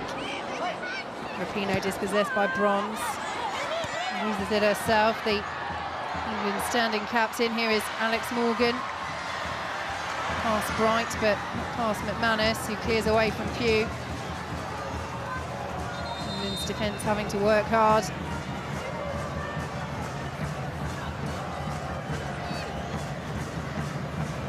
And that own goal just will be running through the mind of Millie Bright as the USA make a substitution. Ali Long will depart.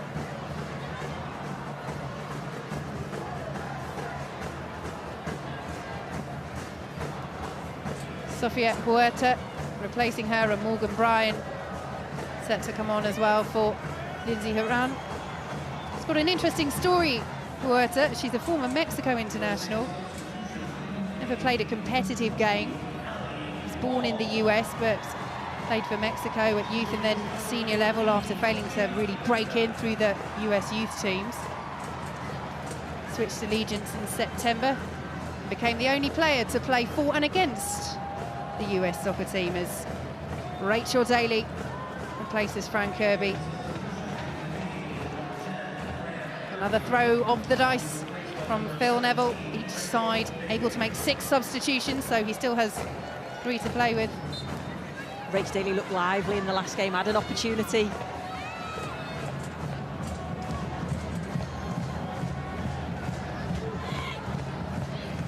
the ball where the USA want it, deep in England territory. Bryan wins the corner. Well, we have our own band, the USA, with theirs. Clearly enjoy that as well. In fact, it is a goal kick, much to the displeasure of the home fans. Certainly looked as though he took a touch off an England player on the way through.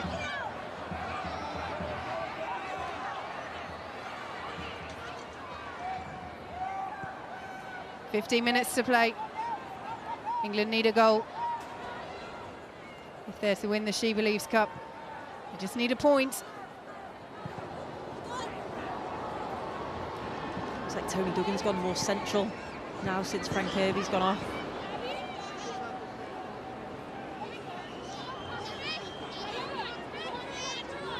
Whether she's playing as a 2 with Ellen White or she's playing just in behind, just a straight swap.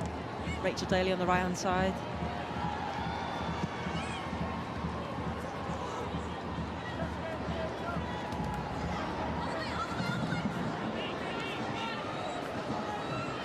Dahlkemper. We're hearing that the USA goal has actually now been credited to Karen Bardsley as an own goal. Might be one for the previous goals panel, as it were. Initially given to Millie Bright.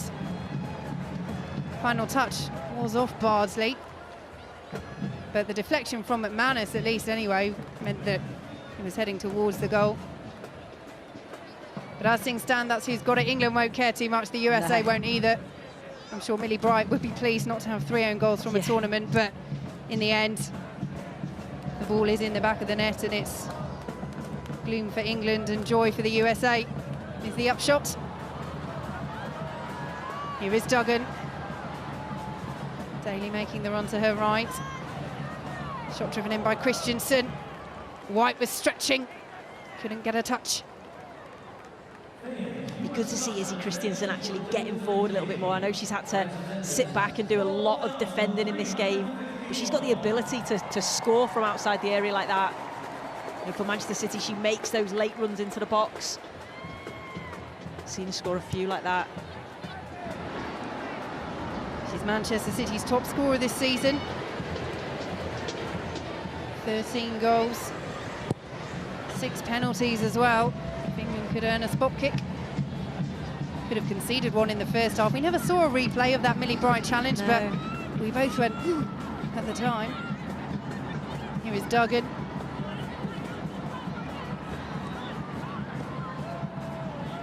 Lloyd's clearance. Bright penalised.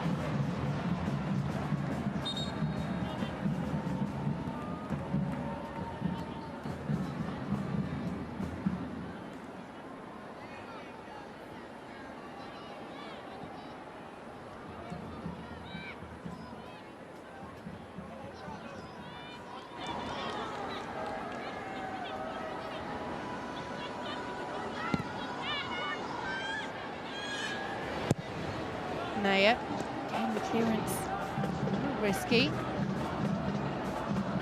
Morgan to Pugh, dispossessed by Stokes. Christensen wants it in the centre and gets it, stab forward to Duggan, trying to get the ball out from under her feet. Christensen, space on the right-hand side for Lucy Bronze. Daly cuts inside.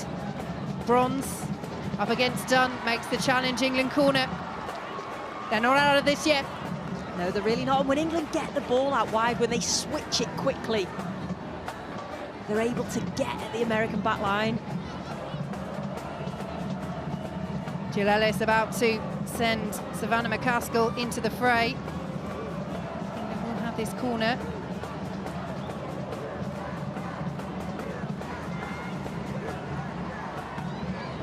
Paris short to Christensen. They're trying to work something. I say marshalling their defence well. Walsh, Paris able to turn to the far post, headed back across goal. Cleared by Dahlkemper. England throw. Millie Bright at the far post, just trying to help it back into the danger area. McCaskill comes on for Rapinoe, who has run her socks off. She's been excellent.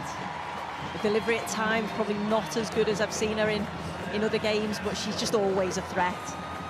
Like you say, she works so hard, as does the majority of the American team. I don't think you could pick one player that doesn't. That's just a given. So McCaskill on. It was Rapinoe's ball into the box that ended up as an England own goal. That is the difference as we enter the final 10 minutes between the USA winning the SheBelieves Cup and England losing it. They will finish second. Can they claw their way back to the top of the pile? Walsh, Duggan, crowded out.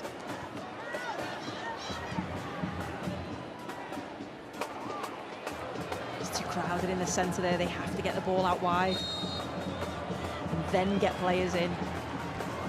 Christensen penalised again. Nikita Parris, the most vocal. You see that from her at Manchester City as well. She wants every decision, and why not? They always say you should appeal, just in case, you never know. You might convince the referee. And she does appeal for everything. Scousey, you see. We're allowed to do that.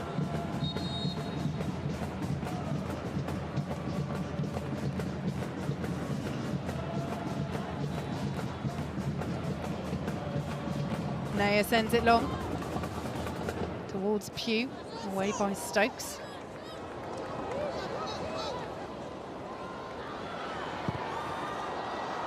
Will break kindly for the USA, just about away from McCaskill by Millie Bright, who wins the throw as well.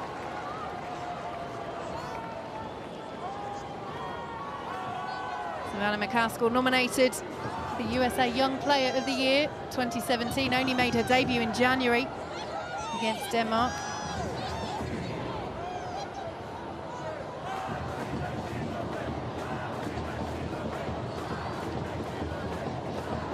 Bronze. Walsh again taking too long on the ball. Here is Pugh coming forward. Walsh does well to get back in, will break to McCaskill. Bryan. Lloyd can't latch onto it. Neither can White. Daly with a foot in.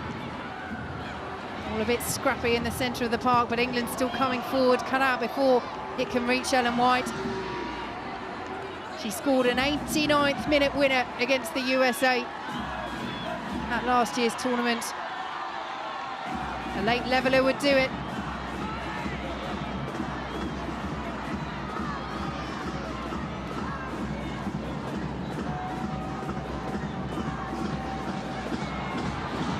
Flicked on by Lloyd and just over.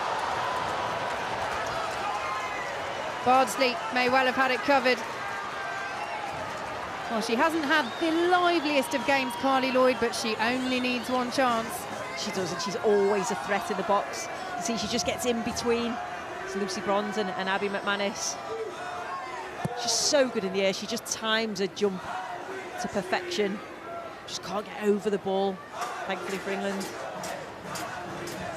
She is only 2 goals away from scoring 100 goals from the USA. She's already their all-time leading goal-scoring midfielder. She would become only the 6th player to do that in USA history. It's England who need a goal there to win the SheBelieves Cup. Here is Daly up against Dunn, wins another corner, and this time surely England have to swing it in. Yeah, when you've got the ability of Millie Bright in there, who's quality in the air. You've got somebody that can deliver a very good set piece. I think just get it in.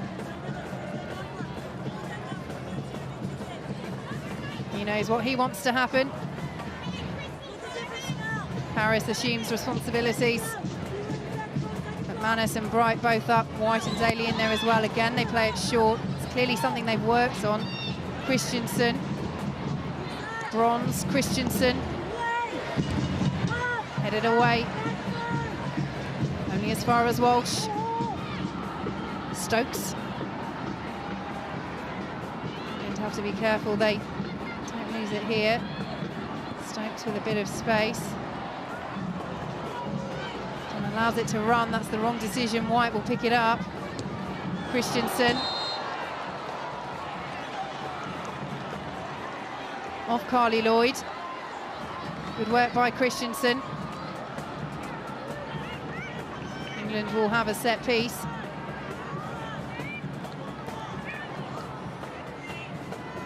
Christensen a little winded by that challenge. Yeah, I don't think she was expecting it. Oof. It's actually quite late from Carly Lloyd.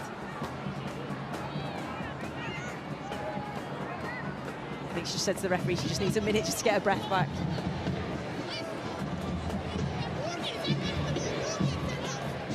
So free kick to England. Bronze and Paris over it. Running out of time, but knowing one goal will do.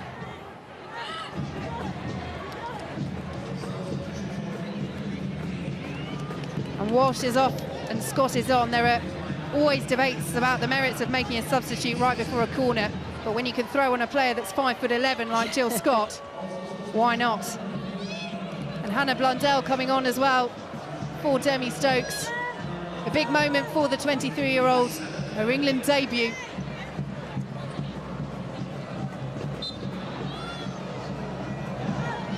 Bronze, short to Christensen, swings it in and headed in, off the line! Off the post, off the line, so close for Ellen White. Oh, she thought she'd done it, we thought she'd done it.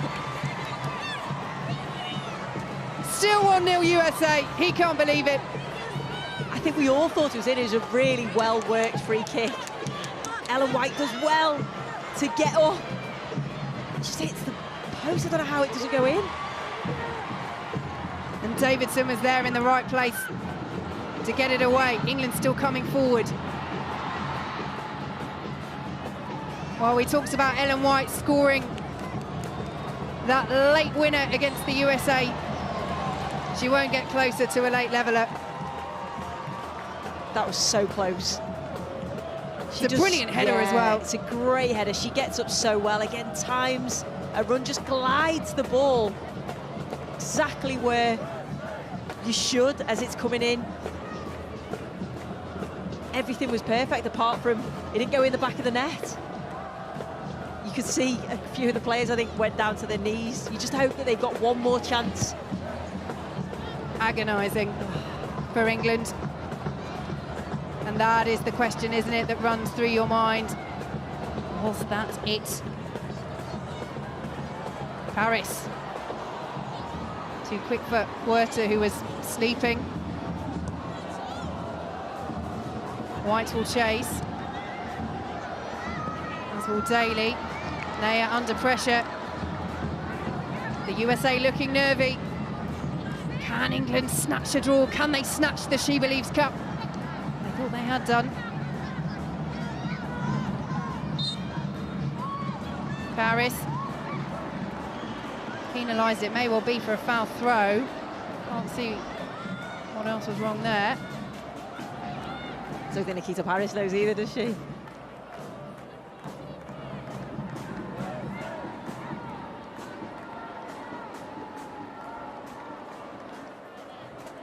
I think it's here from the throw. Did you think it was a handball?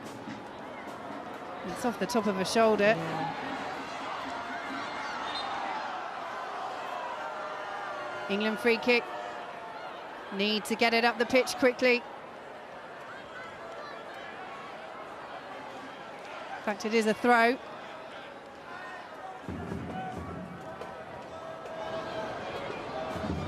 Duggan. Dwyer in the way. Paris. Looking for Bronze, who's really getting forward now. The England captain. Duggan can't reach it. Into the final minute of normal time. A defeat for England will see the USA lift the SheBelieves Cup. England just need a goal.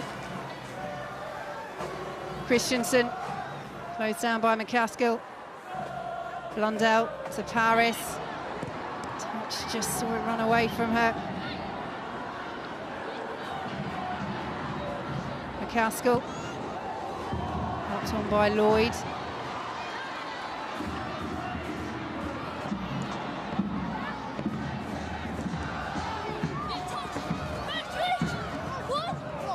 Daly, you can hear Phil Neville shouting go. That's what England have to do. To stoppage time, throw taken quickly by Daly. 3 minimum added minutes, 3 minutes for England to find an equaliser, having come so close, hitting the post through Ellen White. Daly, Scott leaves it. Won't reach the return ball, and England are penalised. And the USA just running down the clock. That was unlucky, that was nearly a nice move from England. Jill Scott with a little over, went for the return, but just didn't have the pace to get beyond Crystal Dunn, who, despite, I think, positionally, she's not great, but because of her pace, she can get back in and defend. Christensen. Blundell, long ball forward, Paris will chase.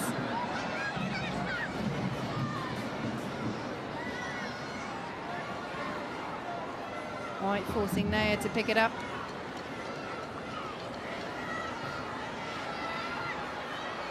Claiming it's been held on to for far too long, Ellen White.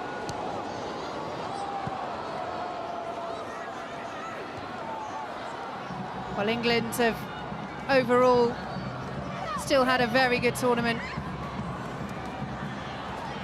but there will be keen disappointment at losing this game, at losing the SheBelieves Cup. Daly can't keep that in. USA throw. The host nation are edging closer.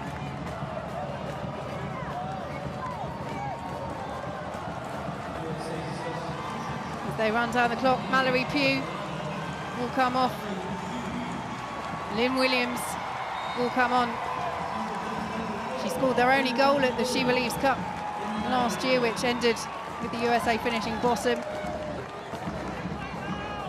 They are less than 60 seconds away from finishing top of the pile this year.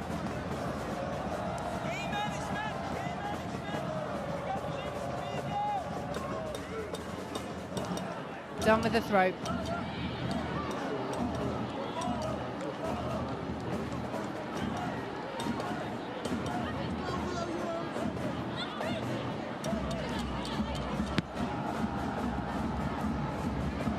Here is done.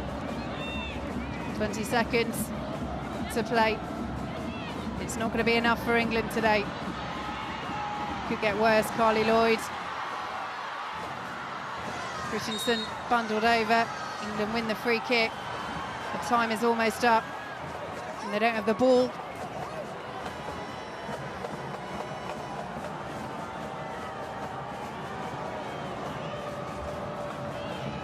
The referee ready and waiting. 2 balls on the pitch now.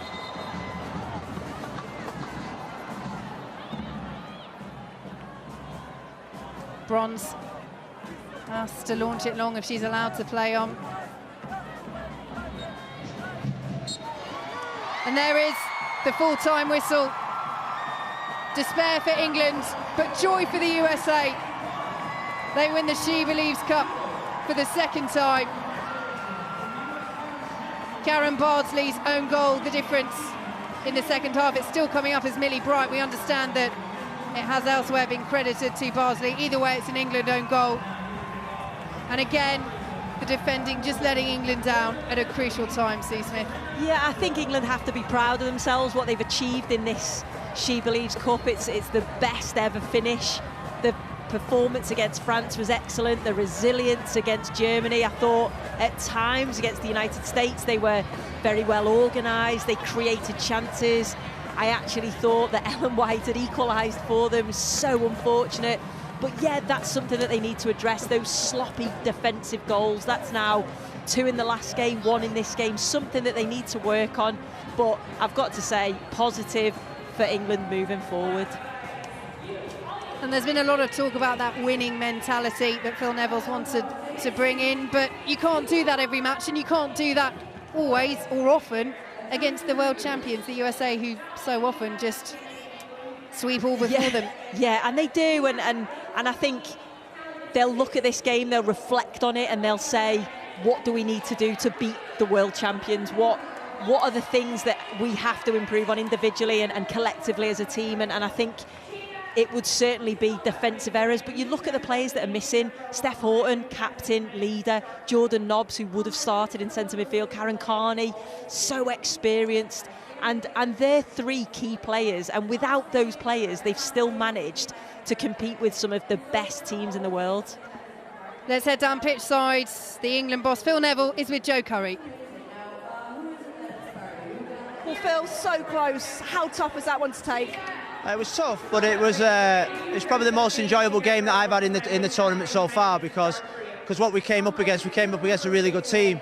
And we said before the game we was going to go toe-to-toe, and I just felt that early on maybe we didn't show enough belief. But as the game got, the last 30 minutes, I thought we dominated. We all of a sudden we got courage on the ball, and like I say, I think I've learned a lot about my players today. And you know, it's not now where I want to be winning tournaments, even though tournaments are nice. It's in 12 months' time. But it's been a fantastic experience. We've enjoyed every single game, and I think every single one of my players can be proud of their performance. The fact that it was another own goal, does that make it tougher to swallow? No, that's not. It's not something that I'm happy about, to be honest with you, because you know, you look at the goal against France, you look at the goals against Germany. That's 4 goals we've conceded in the tournament through, you know, by handing them on a plate. So if we can eradicate that, then we can go toe-to-toe with the best in the world. And full credit to America, they have a good system, they played well, they play with confidence, they play with arrogance. But I just thought that the last 30 minutes we had a chance right at the end. I think it was Ellen White that hit the post. It was a really good opportunity. But overall, I think it's satisfactory. I think it'll keep everybody's feet on the ground. We're on a journey now. We're on a journey. I think we've started the journey really well. Well, Phil, we're excited to see where that journey takes you. Well done for the tournament. Thank you. Sorry, had to wrap it after 2. I was getting... Speaking to our reporter Joe Curry, a level-headed assessment of the tournament overall in particular, Sue.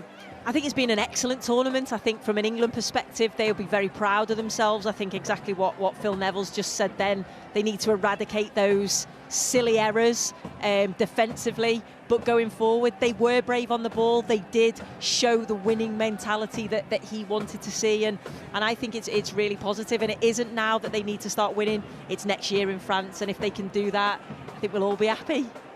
And they go into the World Cup qualifiers. Back to that, Phil Neville's first World Cup qualifier on the 6th of April against Wales in Southampton, expecting a good crowd for that, and always good to face a home nation. Yeah, it is. It's always going to be a tough game. It'll be a battle, and I think something that I'm sure, you know, the girls will relish playing against Wales, but they'll take positives from this tournament, I'm sure. And certainly in terms of the USA still showing what they can do. Yeah, because they are leaders in women's football. Well, France will finish 3rd, USA finished top, England finished 2nd, Germany finished 4th. This tournament, between these top caliber teams, England's best finished 2nd. They've been pipped to the post by the USA. Thank you very much for joining us this evening, and have a very good rest of your night.